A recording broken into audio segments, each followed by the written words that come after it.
Okay, here we are back. Just got that clutch alignment tool. It is right here.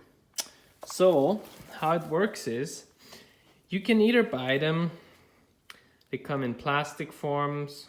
They come in different shapes made out of metal. For this tractor, your clutch alignment tool needs to have the first part of the shaft needs to be machined down to the size of the bearing in your flywheel. I don't know if you can remember in the last video I showed the bearing on the flywheel. So this part needs to align there, pretty snug. You don't want that to be tight because it could pull out your bearing, but you also don't want it to be too loose because then your clutch won't be aligned properly. So that, you measure that out, you can get that turned off on a lathe by someone, or if you have one yourself, it's easy. So you take the measurement of the inner bearing there on that flywheel.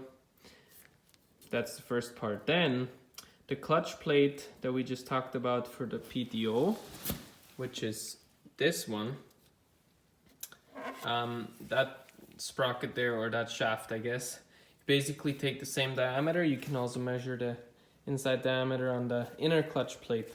And then the next one is for the outer clutch plate that's mounted into the clutch pack. So basically you're trying to copy a shaft that's staggered the same way as that input shaft here for the transmission. And then you basically put it in here and you try and get it all aligned, and see that that whole plate in here needs to move, the inner shaft needs to move. So we kind of have to do a little bit of searching here and getting this all wiggled in. And that's why you don't want to tighten these bolts up too much. Ideally, I would even back them off a tiny bit. I have them about 2 turns in or so, but you want this just to be loose enough still to get this all aligned, and then you center it up and down, left and right, until it's all sitting nice, and then you can bolt it down and you check it again that it didn't move. And then after that, if you align the tractor with your bolts, at least on 3 corners, and get this thing lined up here, and it should slide right in.